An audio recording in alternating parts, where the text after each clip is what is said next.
திருப்பத்தூர் மாவட்ட பதிவாளர் வீட்டில் லஞ்ச ஒழிப்பு போலீசார் சோதனை மேற்கொண்டு வருகின்றனர்.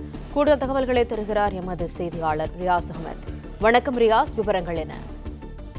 வணக்கம். திருப்பத்தூர் மாவட்ட பதிவாளர் வீட்டில் லஞ்ச ஒழிப்பு போலீசார் அதிரடியாக சோதனை மேற்கொண்டு வருகின்றனர்.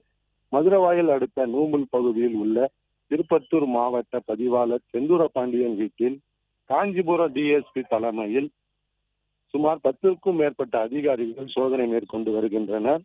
முத்திரை கட்டணம் குறைவாக பதிவு செய்து அரசுக்கு 1.34 கோடி இழப்பு ஏற்படுத்திய வழக்கு தொடர்பாக லஞ்ச ஒழிப்பு போலீசார் தீவிர சோதனையில் ஈடுபட்டு வருகின்றனர். செங்கல்பட்டு மாவட்டத்தில் சப் ரிஜிஸ்டராக பணியாற்றி வந்த செந்தூரபாண்டியன் திருப்பத்தூர் மாவட்டத்தில் பதிவாளராக செந்தூரபாண்டியன் தற்போது பணியாற்றி வருகிறார். இவர் செங்கல்பட்டு மாவட்டத்தில் பணியாற்றிய போது முத்திரை கட்டணம் குறைவாக பதிவு செய்து அரசுக்கு 1.34 கோடி இழப்பு ஏற்படுத்தியதாக காஞ்சிபுரம் மாவட்ட லஞ்ச ஒழிப்பு போலீசார் வழக்கு பதிவு செய்து தற்போது வீட்டில் சோதனை மேற்கொண்டு வருகின்றனர்.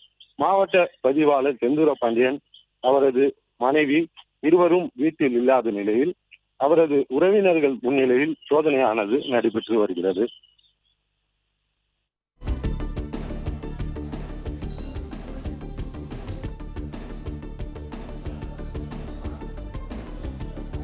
தகவல்களுக்கு நன்றி ரியாஸ் அகமது.